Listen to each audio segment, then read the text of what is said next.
and welcome to India Glycols Limited Q2 and FY26 earnings call hosted by InCred Equity. This conference call may contain forward-looking statements about the company which are based on beliefs, opinions, and expectations of the company as on date of this call.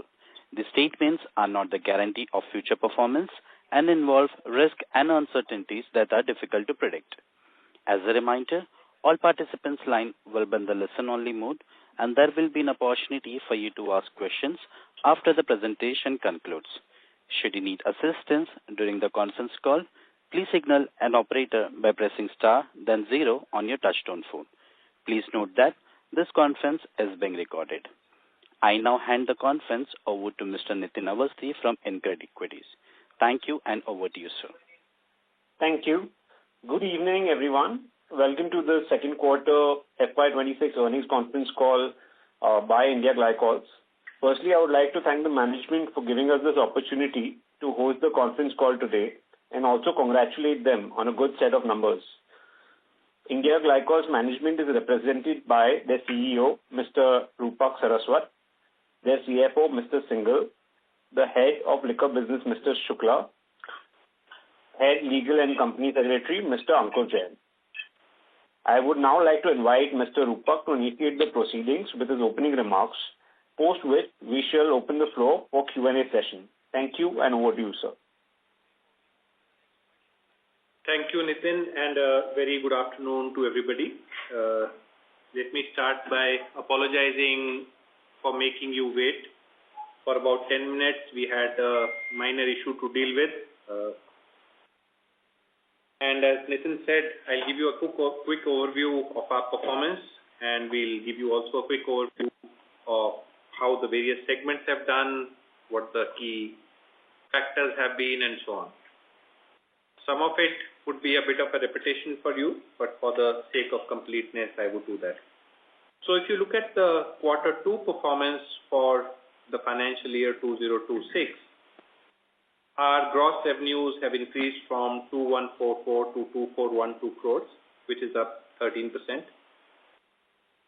Our net revenue is up from 961 to 1092, which is up 14%. Our EBITDA is up 120 to 160 crores, which is up 33%. And the EBITDA margin is up 12.4% to 14.6%. Our PAT is up 50 to 65 crores, which is up 31%, and the PAT margin is up from 5.1% to 5.9%. So overall, we've seen a good, strong growth and net revenue growth for the business.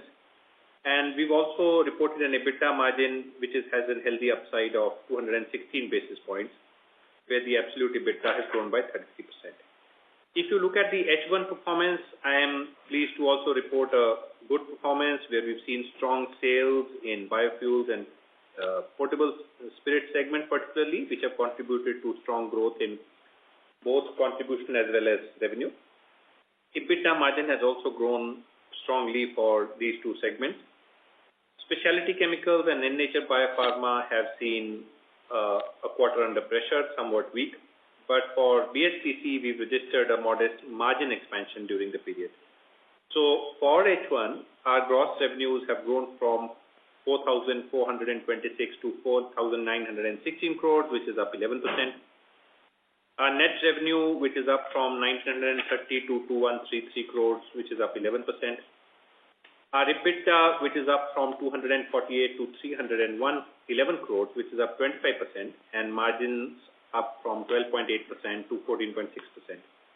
Similarly, PAT is up from 110 to 138 crores, which is up 26%, and in percentage terms, from 5.7% to 6.5% is the PAT margin. In terms of business performance in Q2, our net revenue, which stood at 1092 crores in Q2 FY26, this is compared to 961 crores in Q2 FY25, which is up 13.6%. Our biofuels sales increased by nearly 63% to 423 crores for the quarter. And our portable spirits sales is up by 24% nearly year-on-year to 338 crores. For the chemicals business, the sales are at close to 290 crores, which has been a weak quarter, as I said, and similarly for the Nature Biopharma, 43 crores. Our EBITDA increased by 33% at 160 crores, as you know. And for the segments, biofuels EBIT margins have increased from 5.1% to 6.9%. For potable spirits, EBIT margins have increased from 20.5% to 21.4%. And for chemicals, EBIT margins have expanded from 8.1% to 10.9% or nearly 11%. And amongst other things, share of profit from the JV has also increased by 6.8% year-on-year to 12 crores. If you look at the H1 performance, our net revenue at 2133 crores versus 1930 crores is up by 10.5%. Biofuels increased by 54.5% to 770 crores. Potable spirits up by 23.4% to 338 crores. BSPC stood at 588 crores and Nature Biopharma 94 crores. Our EBIT increased by 25%, as I mentioned earlier, from 248 crores to 311 crores, and EBIT margins from 12.8% to 14.6%. Biofuel margins have increased from 6.4% to 6.8%. For portable spirits, EBIT margins have improved from 19% to 21.3%. And for the chemicals business, other than biofuels now, EBIT margins have expanded from 9% to 10.9%. This is for the first half.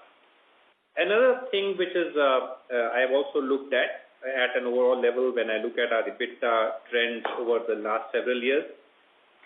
We had a relatively lower year in the year 2022 at an EBITDA margin of close to 11%, and that has improved steadily from 11% to close to 15%, as you would see now, which has been a steady, you would say, recovery for the business or growth in the business, not only in terms of top line, but also in terms of the quality of the business. So we had it at 11% in the year 22, then 13%, 14%, 14%, and now we are closing up nearly close to 15%, which is good. I'll take a short pause here, and Anandji, would you like to give a quick summary of financials?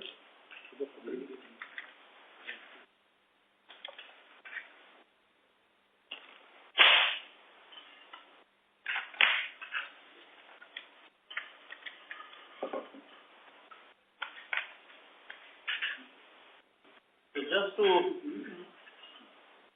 update on the financials in a summarized manner, as on 30th September 2025, on a standalone basis for the quarter ended, the total income from operations is 2412 crores or 2413 crores, with EBITDA of 160 crores.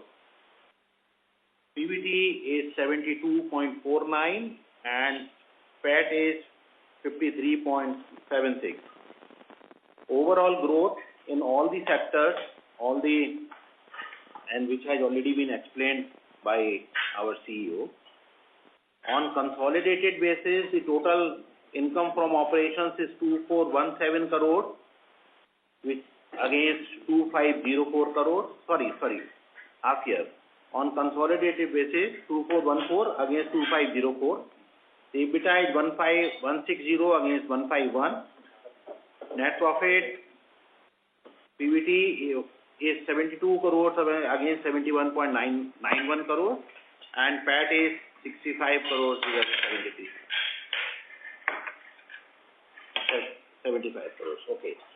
So on a half yearly basis, on a standalone basis, our turnover is 4917 crores vis-a-vis 4433 crores, with EBITDA of 309 crores vis-a-vis 246 crores. So EBITDA has gone up almost by, I will say, 23%, 24%. On consolidated basis, the sales is 4919 crores vis-a-vis 4433 crores, and EBITDA is 310 crores vis-a-vis 248 crores. So all round growth, the financials as per as per the comparing to the last quarter, is showing a very good growth overall in the company. So this is the brief on the financials. Thank you, and we continue with the highlights to tell you a little bit about the joint venture business, which though reported a softer quarter in terms of sales and EBITDA, which has been partly on account of pressures in domestic sales, a slightly higher pressure in terms of export sales, some cascading impact of tariffs, and also lower food prices, which means that REO prices were slightly higher. So it was a slightly lower quarter, but if you look at the half-yearly performance for the JV, it is overall quite good. So there is a marginal sales growth, there is a big EBITDA growth of close to 17%, and there is a PAT growth for the joint venture, which is about 35%, which also means that the IGL share also has grown for the half year by close to 35-36%. Now, talking about the segmental highlights, let me start with, just give me a second.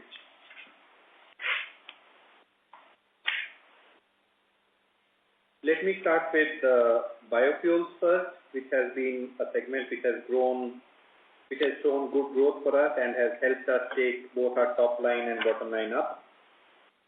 So for the quarter, for biofuels, our net revenue is up from 260 crores to 423 crores, which is up close to 63%. And for the first half, it is up from nearly 500 crores to 770 crores, which is up nearly 55%. And at an EBITDA level for the quarter, it is from 13 to 29, which is 121% up. And for the first half, it is up from 32 to 52 crores, which is up by nearly 63%. So overall, biofuels has given a good growth in terms of numbers that I told you. So it has been supported both by the blending program, and I think are adding capacity to continue to service that to multiple feedstocks, right from molasses to grain, to as and when it is optimal for us, also looking at utilizing corn.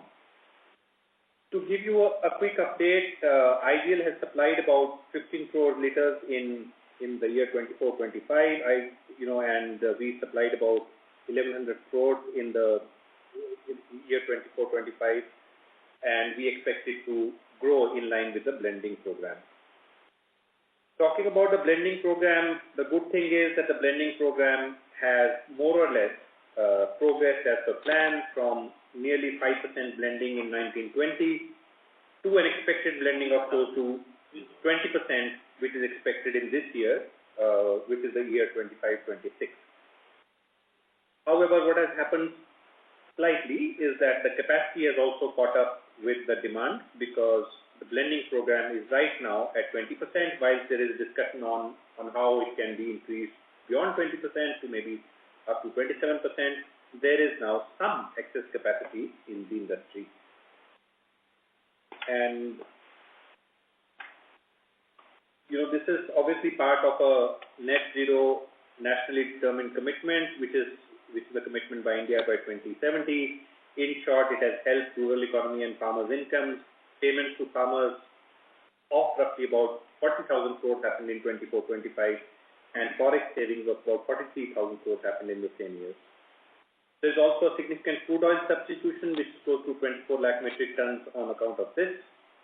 And whilst there has been some talk in the social media about V20, but the government has come out with a paper clarifying, and there are definite advantages which have been realized on account of the blending program, both in terms of the economy as well as a cleaner air, as well as in some factors better engine performance, while there have been some concerns about slightly lower mileage, which is expected because of ethanol being slightly lower dense in terms of energy.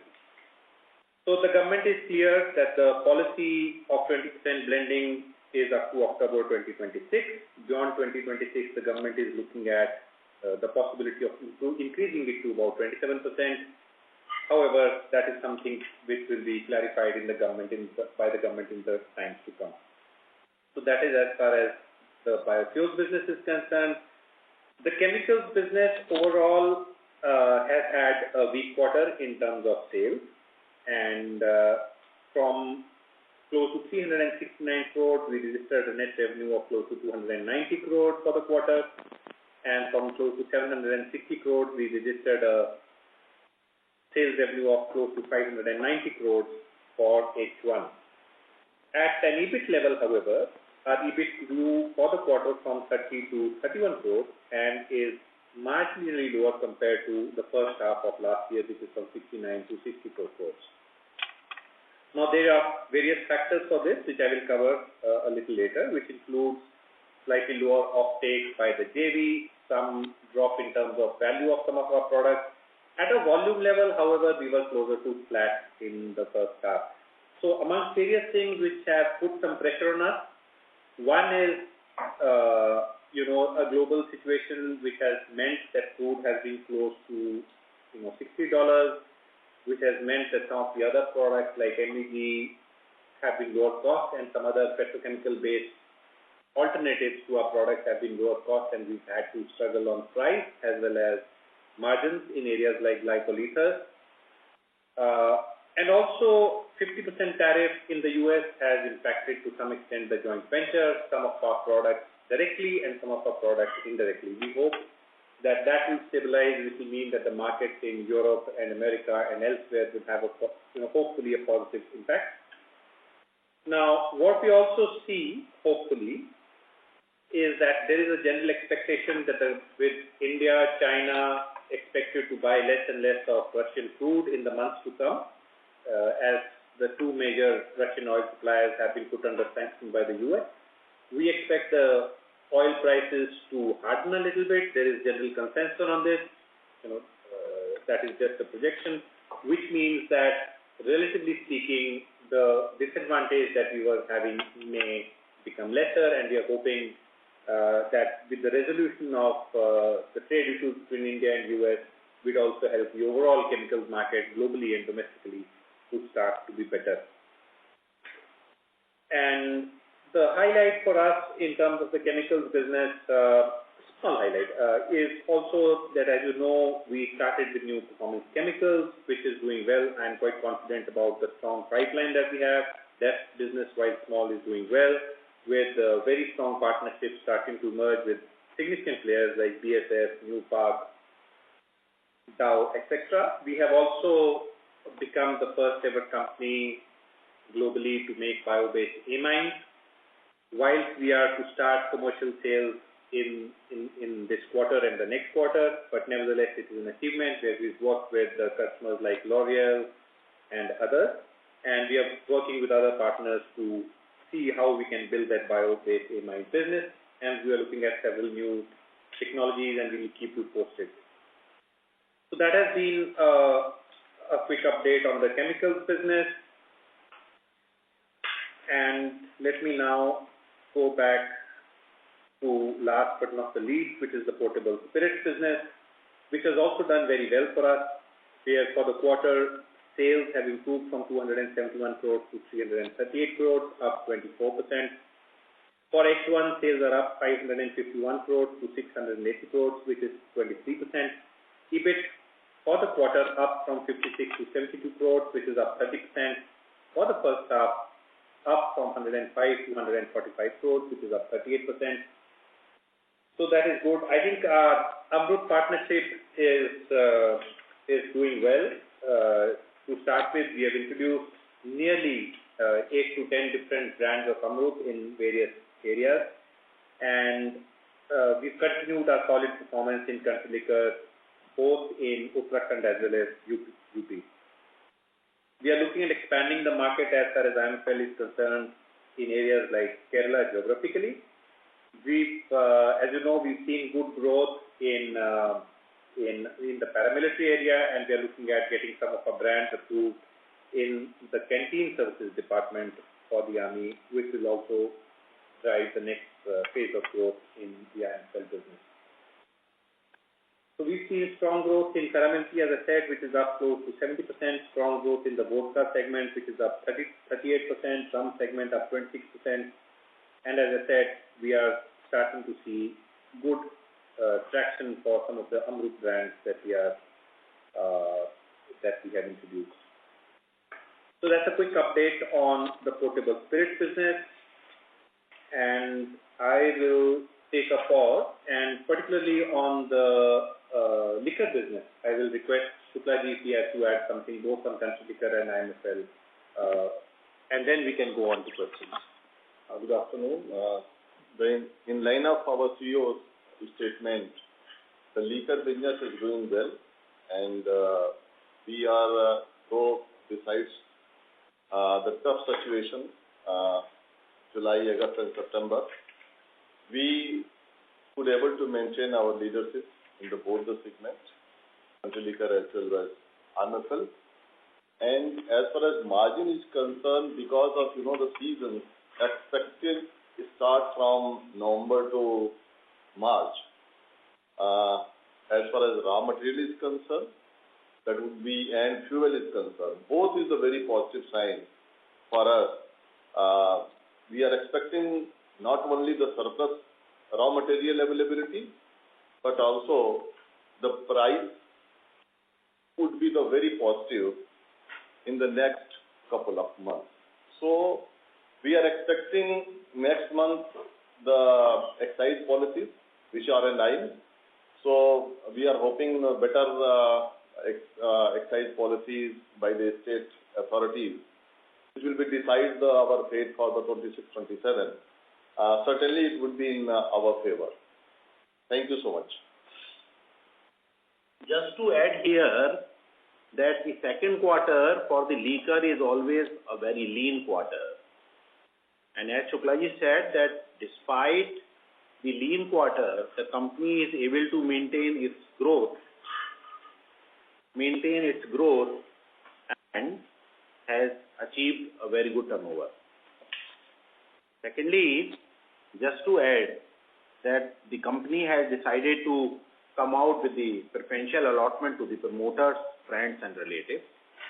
Out of that, we have already approved, the board has already approved the issuance of 467 crores equity at the rate of 915 to the promoters, friends and relatives.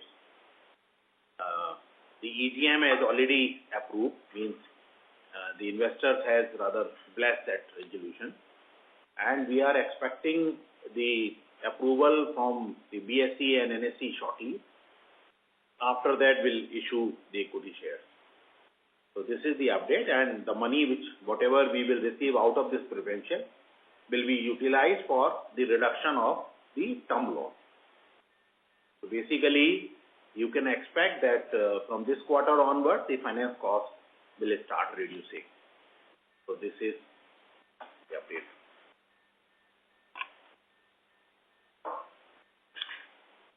Yeah, so we can now take questions, if any.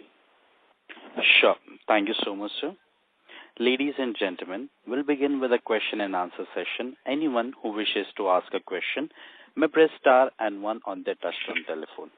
If you wish to remove yourself from the question queue, you may press star and 2. Participants are requested to use handsets while asking a question. Ladies and gentlemen, we'll wait for a moment while the question queue assembles.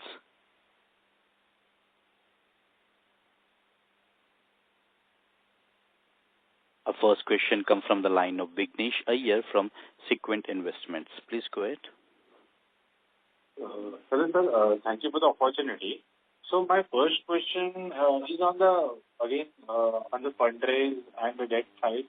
So as you explained earlier that you will be using the funds that you have raised to repay the debt. So I just wanted to understand, can you give a segmental bifurcation on where most of the debt lies, I mean on which segment, and if you could share the numbers for the same?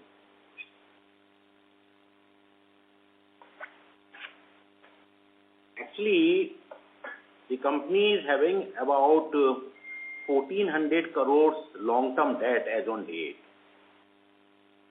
And the normal repayment for the remaining period in this year is about 180 crores in next 5 months, means November to March. Apart from this, whatever we are raising, this 467 crores, will also be utilized for the repayment, or you can say the prepayment of the existing debt. As far as the division is concerned, after the demerger, there will be three companies. One is India Glycol, other one is IGL Spirit, and third one will be the NHR Biopharma. So in these two companies, India Glycols and IGL Spirit, the segregation what we have done as of date is about 600 crores and 800 crores. 600 in chemical and 800 in IGL Spirit. So if we pay this 467 plus 180, which comes to about 680 crores, 467 and 180, sorry, 640 crores. So then the corresponding, I will say almost equal amount of the debt will be reduced from these companies. And from next year onwards, of course, we have say about repayment of 300 crores, which will automatically be paid by these companies. So if I understand right, you are saying proportionately the debt will go down 600 and 800, right? Yes, correct. Okay. And what is the cost of debt right now? I mean, on the term and on the working capital. As far as the long-term debt is concerned, our average cost of borrowing is about 10%, while for the working capital, it is about 9.25%. So we are also looking at something like, you can say, the improvement in the outside credit rating, which will help us to reduce the interest rate, as well as we are all focusing for the prepayment. So that overall, the companies on long-term basis, I will say that the interest will come down by say about 60 to 70 crores in a year, which will be visible from the next year onwards. Okay, so just last question. So, am I right to understand that after this repayment of 600 crores, roughly from fundraise plus the internal accruals, we are due for this re-rating from the credit rating agency? Our credit rating exercise will start say about next 15 to 20 days. And after that, we'll see that how credit rating behaves on the whatever has happened in the company. Okay, sir. So that's all from my side. Thank you. Thank you. Thank you, sir. Our next question comes from the line of Saket Kapoor from Kapoor and Company. Please go ahead. नमस्कार sir, धन्यवाद sir सभी सदस्यों का for very informative opening remark. Hope I'm audible, sir. Yes. Thank you. So as our CEO was mentioning that although the revenue for the chemical segment has been down, but our margins were up. So if you could just allude to us, sir, what were the key factors that led to this improvement in margin? And can we expect the continuity of the same post the normalization of trade, which is expected in the later half of the current financial year? See, amongst, if you look at our margins, as I mentioned to you, our sales top line was weak in some areas. For example, our top line was weak in glycol ethers. Our top line growth was weak in sales of EO to the joint ventures, which, based on the contract in percentage terms, does not make us a lot of margin. And whereas internally, while we don't given you that breakup, the product mix in terms of the new performance chemicals, while the base is small, has grown quite well. So, looking at this mix and some of the volumes which were low, not necessarily very profitable businesses, especially given the current scenario. So, not doing some of that business, which is lower margin business or even negative margin business. Improving margin mix in some of the businesses like performance chemicals, I think that has led to the improvement in margins in chemicals. Longer term, you can expect that trend because our strategy is to continue to drive growth in new value-added chemicals. Some of that is in the more nearer term, but also we have a broader strategy in terms of the green chemicals. Yes, so we would expect, and I also mentioned to you that we are looking at a potential situation where we may see an ethanol price softening in imports and domestic potentially, and we may, now nobody can say that with given today's volatility, but as India, China nearly are expected to slow down or stop buying Russian oil. Two of the major Russian oil companies have been sanctioned. It's not only a pressure on India, but I think those companies have been sanctioned. So you will see more and more oil being bought by India and China from the Middle East, from US, from other locations, which will mean that we are likely to see an upward pressure in crude, which means, and we also expect that the things like tariff issues will get sorted out, which has an impact, some bit of it directly, but some bit of it indirectly for us, as I mentioned, for the joint venture, for our product. So I expect that all in all, these factors are likely to have a positive impact on both the top line and the bottom line of our business. And I say crude going up is good for us because we compete with alternatives from crude. So that is the reason to say that, whilst it is very difficult to do a month-on-month and quarter-on-quarter prediction, but looking at the fundamentals and how we see the factors change in the months or slightly beyond that ahead, that should be reflected. Sir, we have invested around, say, 80-85 crore for the NSU segment.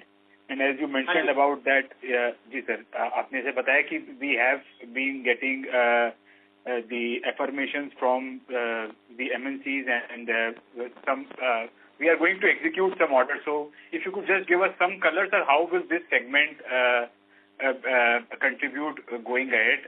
I think so some 15,000 or 10,000 metric ton was the total pilot capacity that was envisaged. So where are we, sir, in terms of that upscaling of the same and its contribution? Right.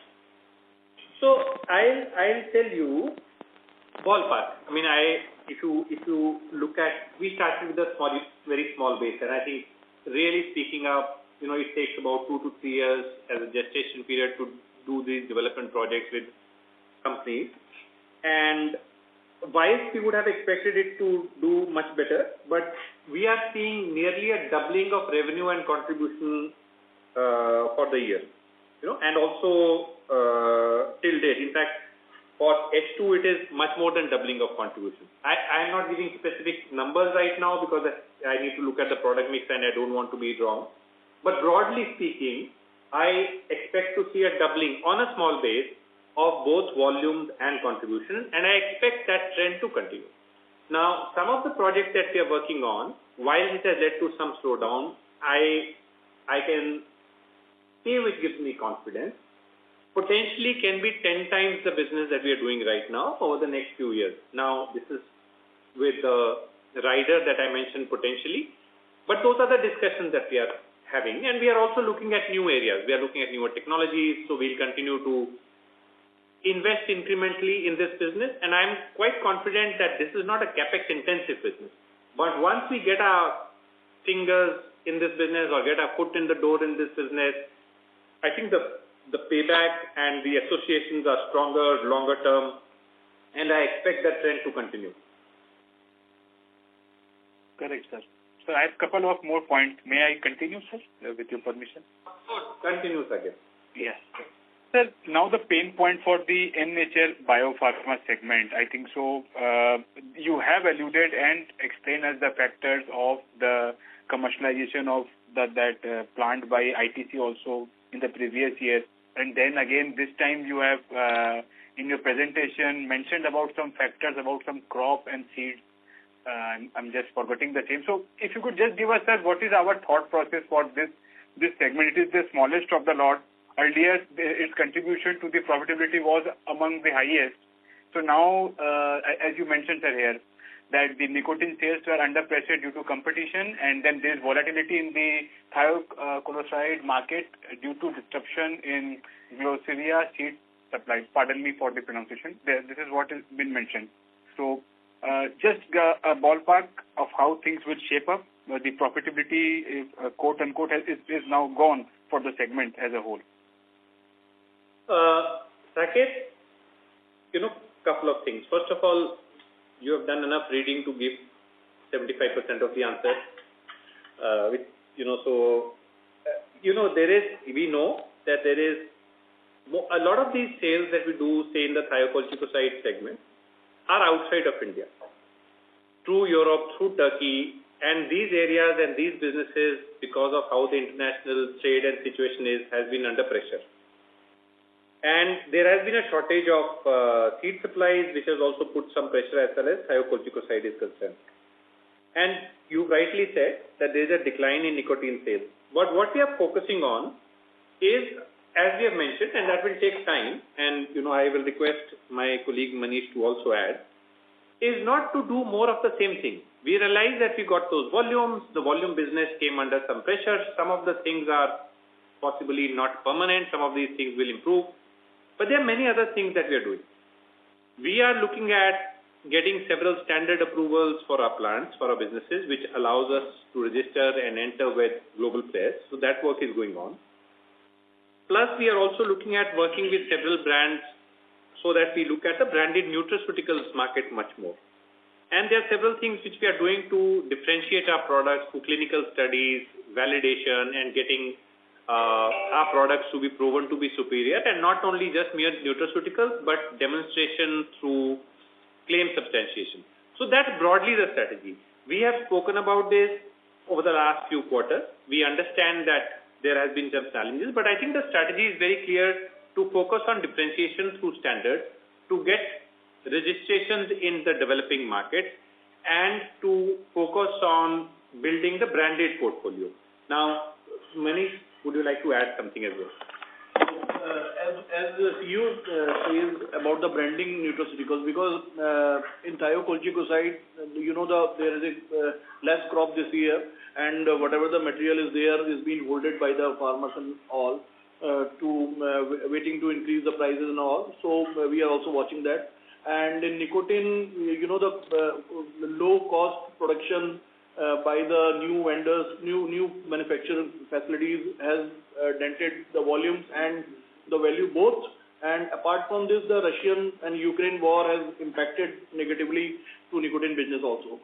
But in branded nutraceuticals, we have some development, and our branded, if we talk about the branded nutraceuticals, means that we are having our own brand, which is being which will go to the formulation as a active agent with the name of our brands.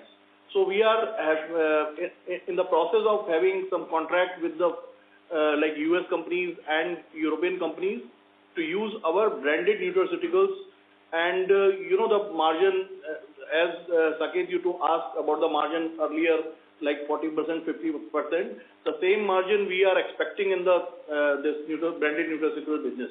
But this is a slow process, because we have to take certain certification of that countries. Like in last quarter, we have got the US FDA for our plant, and now we are going to those particular countries for their certification, and then we will start selling the material. And I could tell you that in fourth quarter, the situation will be much, much better than the first 3 quarters. Okay, sir. We will wait for the performance to improve. One question on the JV part, sir. Hope I'm audible, sir. Hello? Yes, sir. You are audible. Yes. Sir, when I look at the balance sheet, the closing balance for investment in joint venture has gone up from 381 crore for March vis-a-vis 411 crore for September. So can you explain the nature of the same, for what the investment has gone up in the JV? So investment, there are certain minimal capex are being taken up by the JV itself. We have not invested directly into the JV by India Glycols Limited. Whatever the investment has been taken, they are taken by JV itself by their own funds. And those are decisions which the joint venture company makes. Yeah. Okay, sir. And 2 points for our CEO, sir, and then I will join the queue. Number one is, sir, about the cane allocation policy. I'm getting an echo, sir. Just a second. Hello? Yeah, Saket, go ahead. One is cane allocation policy. Second? First is the cane allocation policy for the country liquor segment for Uttar Pradesh has been up from 19 to 25. So that would be that would add to the margins, I think so, and the availability will also improve. So your thought on the same. And so secondly, for the U.S. tariff part, I read somewhere that U.S. is trying to come up with a treaty with our country for imports of ethanol that is in huge availability in their country. So how does these two match work for our company product profile, sir? Saket, first of all, you still want to join the queue? On a lighter note. Yeah. Sir. No. I said you asked several questions and you said I still want to join the queue after this. So that was on a lighter note. I'm taking the liberty with you.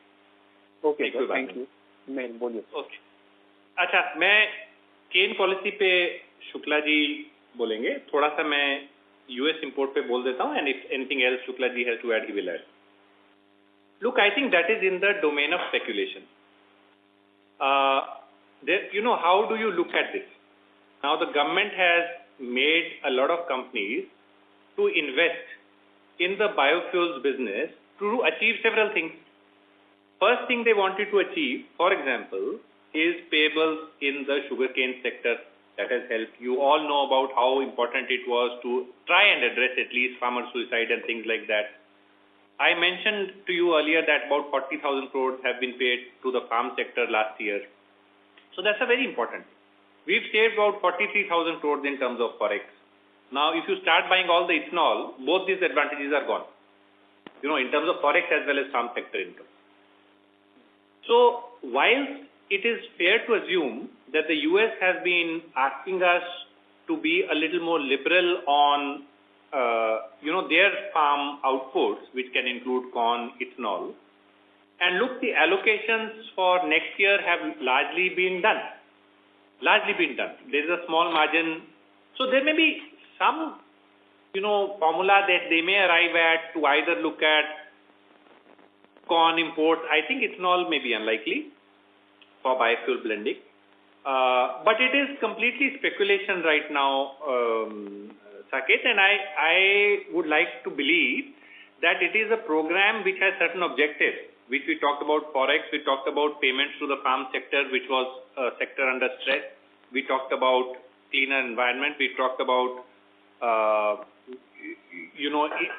independence as far as energy is concerned. Look at the scenario where suddenly we have to shift. So if 20% of our oil is blended within the country, it's not only about temporary economics, but it is also about energy independence. So I don't think fundamentally that is going to suddenly shock the sector, because it is in country's interest to have this sector to be stable. Otherwise, who will invest in such programs later on? So that's my view on this. But especially on the cane thing, I will pass on to Shukla ji to answer, and also if he has to add something on this. Saket, perhaps there is no cane reservation. Cane reservation is a different thing. For the country liquor manufacturers, UP government decides the molasses reservation, which meant for the manufacturing of country liquor. So your question was that why the government has reduced the reservation quota from 19% to 18%. So for answer is, there are, first you have to understand country liquor segment in Uttar Pradesh. There is the most, the highly consumable liquor in UP is the country liquor. Approximate the volume 90 lakh cases consumption in every month in UP, which is the highest in India. But out of that, the government has introduced the good liquor made from grain ENA, that's called UP made liquor. So before last year, government has introduced. Now they are the share of UP made liquor is increasing gradually, and the share of molasses-based country liquor is reducing gradually. So, perhaps the 60% revenue of the state government is incurring from the country liquor. And country liquor, both for the protection of the consumer's interest as well as the government revenue, is a very, very sensitive subject for the state government. So, state government is giving the full, the protection for the country liquor manufacturers about the availability of the raw material.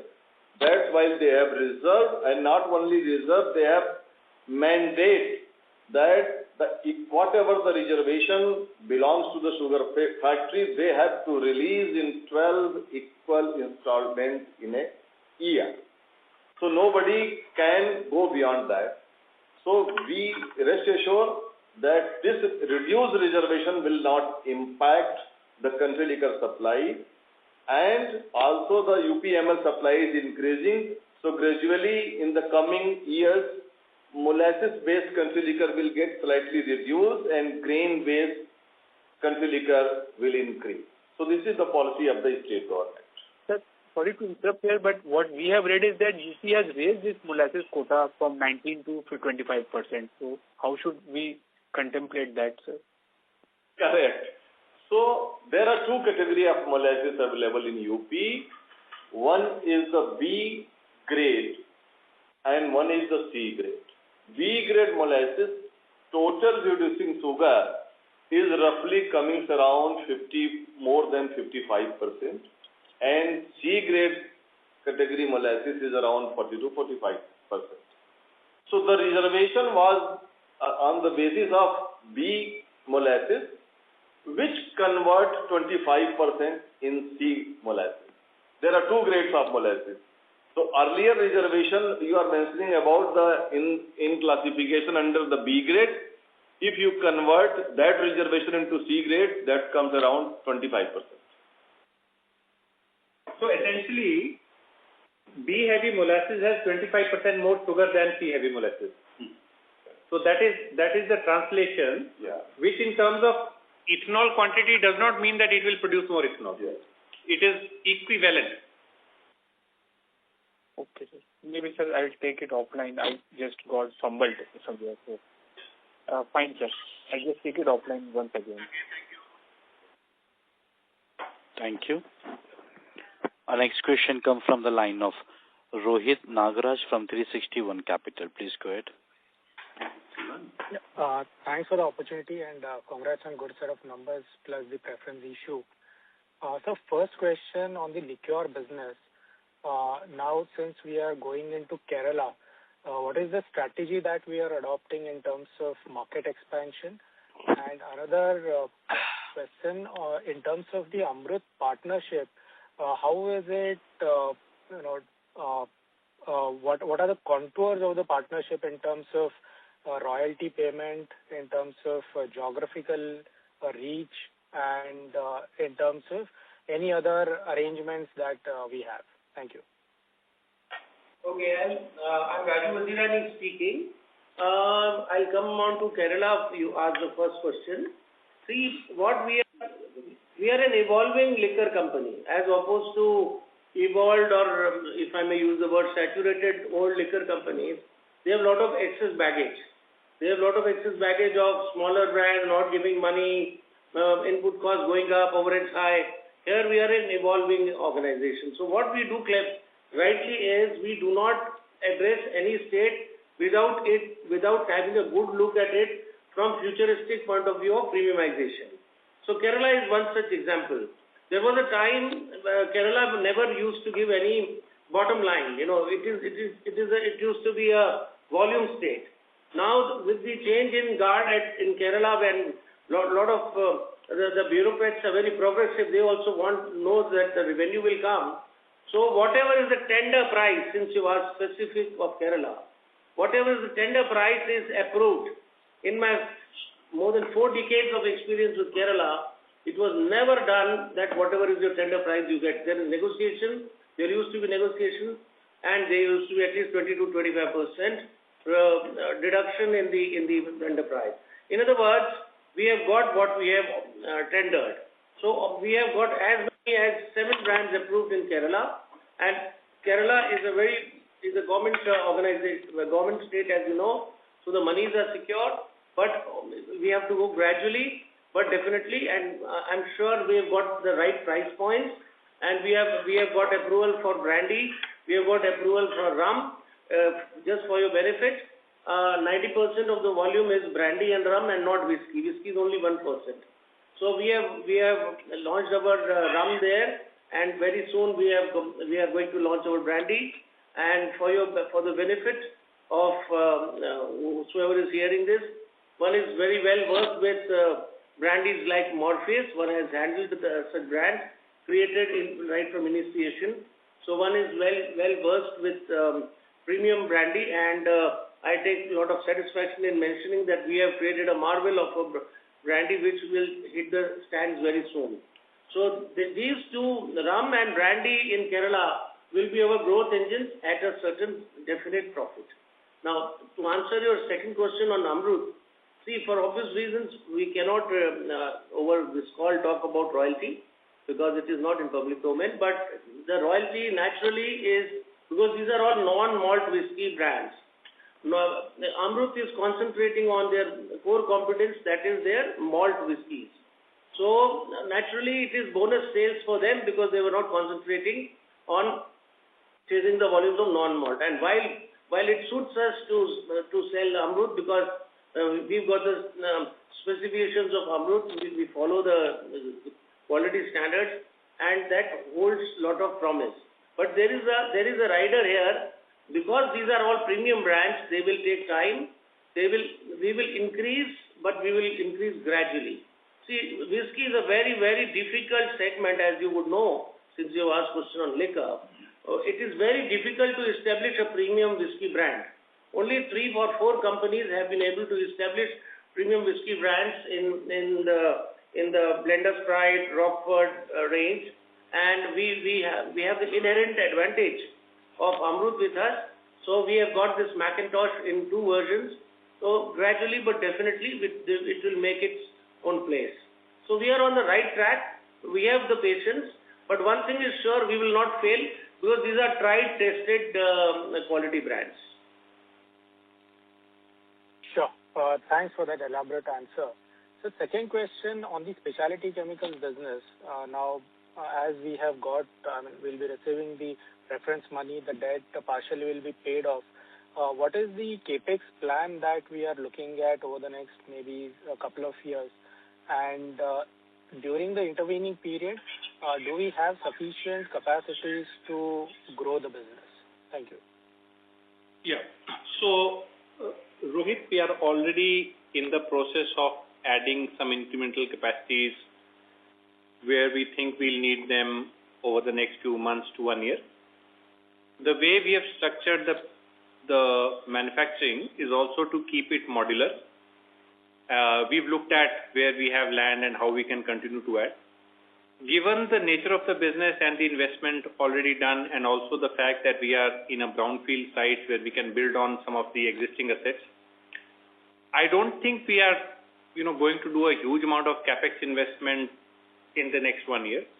However, having said that, we are working on certain projects and newer technologies. Depending upon opportunities, we may expedite or put up some cases. As of now, if I have to just look at something like the next 1 year, I think you will continue to see some incremental capex based on how our projects and how our customers are scaling up, which will be, we are talking about in the range of maybe 10 to 50 crore kind of capex to start with, but nothing of this is definitive. Depends on how some of the projects kick off, and we have larger volumes contracts. If we sign up, accordingly we'll vary that. Sure, that's helpful, sir. Thanks a lot and all the best. Thank you, Rohit. Thank you. Ladies and gentlemen, anyone who wishes to ask a question may press star and 1 on their touchtone telephone. Our next question comes from the line of Bala Subramanian from Arihant Capital. Please go ahead. Good evening, sir. Thank you so much for the opportunities. Congratulations for a good set of numbers. So my first question on the biofuel side, what is the unexecuted order book as of now, and what kind of traction we are getting from oil marketing companies? And are you exploring advanced biofuels like SAF or chemical derivatives of ethanols to create a new growth vectors and mitigate future volumes? So let me start with your second question first. Are we exploring? The short answer is yes. SAF is a very interesting area, but it is something which everybody, or I would say largely, is under wait and watch category right now. And the reason it is under wait and watch category is that the prime drivers from SAF are completely different from prime drivers for ethanol. The drivers for SAF would come, for example, from Europe, which is expected to implement CORSIA standards by 2027, possibly now or later. And the drivers there are not, for example, farmers' incomes or energy independence or reducing forex outflow. The driver there is completely reducing carbon emissions. So, and I think there are various technologies which the world is working on. Of course, the CORSIA standards have to come into play. And it's not only a government of India decision. I think it is largely to start with being driven by the developed countries, to start with Europe. And initially people are talking about 1% mandate and so on and so forth. But with appropriate carbon footprint reductions. And so those technologies are being evaluated. We are also looking at them. We are also evaluating them. But as you may know, it is an area where a number of people are in the evaluation stage. Now, as far as green chemistries are concerned, there are various green chemistries through synthetic biology and, fermentation kind of routes, which may have synergies with what we do. The short answer is, yes, we are looking at them, but there is nothing concrete that I can say right now which you can start looking at, business projections or something like that. And I think you asked one more question. So I started with the second one and I forgot the first one. So what is the current unexecuted order book of in biofuel segment, and what kind of traction you are getting from oil marketing companies?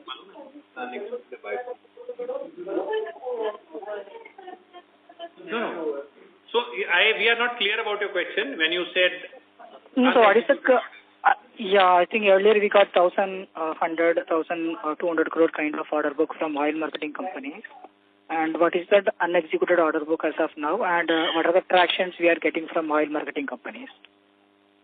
So, look, the ethanol supply year is up to 31st of October. So, we are on track to supply based on the order book as far as the extension has been given by the OMC. Yeah, so that's okay. I think subsequently, the allocations that we've got, the OMCs have given not complete allocations. They have given some allocations. We have also got some of our allocations. We are working on our allocations with the private sector companies as well as the biofuel companies. The traction overall is good because the 20% blending is going to stay. There is no doubt. And further traction will happen as and when the blending program is enhanced to possibly order more. And some traction will come because there will be a natural growth in terms of the fuel consumption. Year-on-year growth.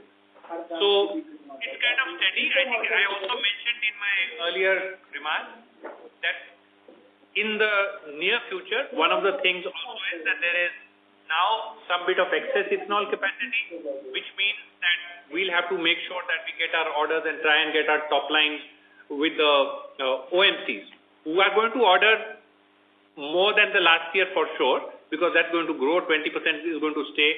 It is about trying to make sure that we get as much as possible for our capacity. All their allocations have not been done as of for the next year. Maybe we have a clearer picture in the next couple of months. Okay, sir. Sir, Amrut partnership is showing strong early start tractions, and I just want to understand what are the gross margin profiles of Amrut brands and versus legacy brands like Bunty Bubbly. and whether in potable spirit side the margins expansion is happening based on the mix is shifting towards premium brands, and what are the exact rationale for this? Again, you have got two questions, so I will answer the second question first because that is fresh on my mind. See, margin expansion is because of two reasons. One is that, as you rightly said, Amrut brands are premium on price point, so naturally they give more money and they require very less investment. This is noteworthy. See, brands are created by huge ATL spend. For that, Amrut, we don't have to spend ATL money because Amrut is an established name. So that we have an advantage. So naturally, those premium brands will give us money without spending anything on ATL. As far as our margin expansion is concerned, because of premiumization in our organic brands, that is Amazing and Zumba, and also selecting the right states. We have, for example, I just explained to you Kerala. Now, second example is CSD. You are aware of our brands are in principle cleared by the CSD. So we have not launched the brand. We are not going to launch the brands in the run-of-the-mill price points. We have selected the price points because we know the market well, and we also know we have got the best ENA quality, which comes from particularly our Kashipur plant, where we do Bacardi for 15 years. And Bacardi, all CSD for North and East goes from our plant. So there is no reason why we can't make as good or better white spirits, particularly from Kashipur. So our white spirit called Zumba Lemon, which is a premium version of white spirits, is approved as also our Soulmate Blue, which is a Millionaire Kids brand. Second is our Amazing series. What we have done is, it is, as you know, it is very difficult to establish a new brand in dark environment where you cannot advertise directly or indirectly. So we have established the name of Amazing with our vodka. And in our previous interactions, we have mentioned that wherever we have launched the Amazing vodka in various flavors as well as the pure plain vodka, it has done well, and we are among the top 3 in UP, Delhi, Uttarakhand, Chandigarh, and now we are going to in Kerala. So, that is vodka, we have established our name. So we have extended the vodka name, Amazing, into whiskey. Amazing whiskey also. So, this is how gradually but definitely we are having a 3-pronged attack. One is our organic brands, we are expanding the range. Second is, just for your correction, Amrut brand for all practical purposes are our brands, because beyond royalty, it is our pricing decision, it is our investment, the profit is ours, and it is long-term understanding. So for all practical purposes, these are our brands. So we make investments and we get the return on them. And as I mentioned, Amrut is a hallmark of quality. So the fatality scope is almost nil. So we have that advantage. I can talk more, but just to mention that we are in the right direction. But one word of caution, it will take time because premium brands do not, you can't double the volume over every 3 months. So they will definitely grow. My personal ambition is grow every day, 1 case or more every day. So the graph has to be looking north. We should sell more every month, month after month, and also gain market share month after month. That is our objective. So the gross margin profiles are similar, sir, for Amrut brands and our brands? See, the margins are very handsome for our own brands. See, vodka, as you would know, vodka doesn't have any VMS, it does not have any monocarton, it does not have any expensive material. It is basically the fineness of ENA and the precision with which you work. And since we have got the best ENA in the country, so we have that advantage of making vodka, which the margins are good. Similarly, the margins are also good in Amrut. Okay, fine. So my last question, you mentioned some tariff impact on our JV. So, like, what is our revenue share on that US side, and what kind of impact we have in terms of tariffs? And secondly, we're following some 3x3 strategy for cost mitigation. So, what kind of, if you quantify cost advantage in terms of rupees per liter of using in-house ethanol for your bio-based chemicals versus sourcing it domestically or via imports? Okay, sir. So, to answer your question, firstly, honestly, it is very difficult for me to quantify the tariff impact because some of the tariff impact is indirect. Because as the consumers start to buy less, I do not know how much is because of tariff, how much is because of a slowdown in Europe. For some of our products, which we sell directly into the US, some of the customers have slowed down, etc., etc. So it's a little difficult for me to quantify. That's the honest answer. And the second question that you had was, basically saying how do you look at which ethanol to use for chemicals and which is the best at any point in time. So something that you said, we keep a track on. We keep a track, for example, if ethanol prices or cost, there are two ethanol prices which are going to be there subsequently if there is excess ethanol capacity. One ethanol price with what the government will pay for biofuels. Now, if there is excess capacity which will get sold outside of the biofuel, that will be market driven. Now, if that cost pushes down either the cost of manufacture or even the cost of availability in the Indian marketplace, and compared to the purchased ethanol that we are going to buy in the near future, it will be more advantageous for us to produce, and we are going to have spare capacity. We will take that call. As of now, we are not at that stage. But yes, something that we are keeping a close watch on.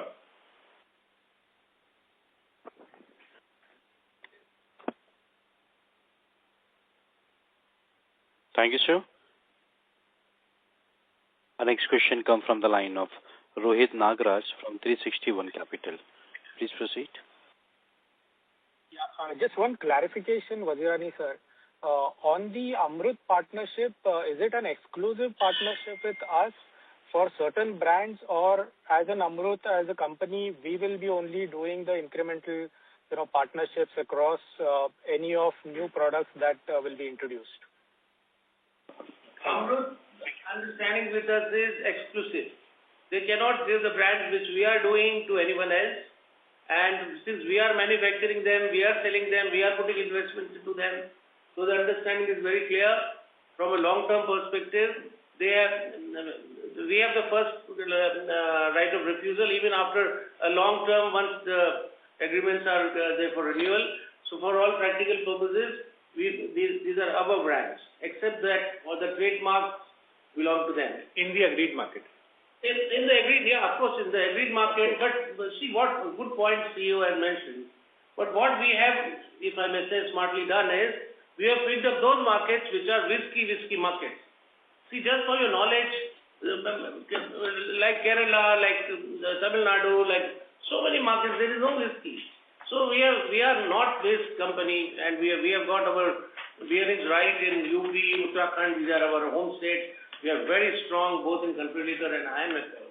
So these are the key markets which will drive as also Delhi. So these three should suffice in the next couple of years for us to gain volumes as well as value. Got that, sir. Thank you, and all the best. Thank you. Ladies and gentlemen, that was the last question for today. I'd like to hand the conference over to the management for the closing comments. Thank you, and over to you, sir. Yeah, thank you for helping us conduct this conference, which went on very smoothly from every perspective. As I said, again, apologies from our side for making you wait for an extra 10 minutes, and have a good evening, all of you, and we'll see you in the next quarter. Also, thanks to my colleagues who joined me for the call. Thank you so much, sir. On behalf of InCred Equities, that concludes this conference. Thank you for joining us, and you may now disconnect your lines. If you found this video helpful, Please like, share and subscribe to Concall India for latest upcoming Concall.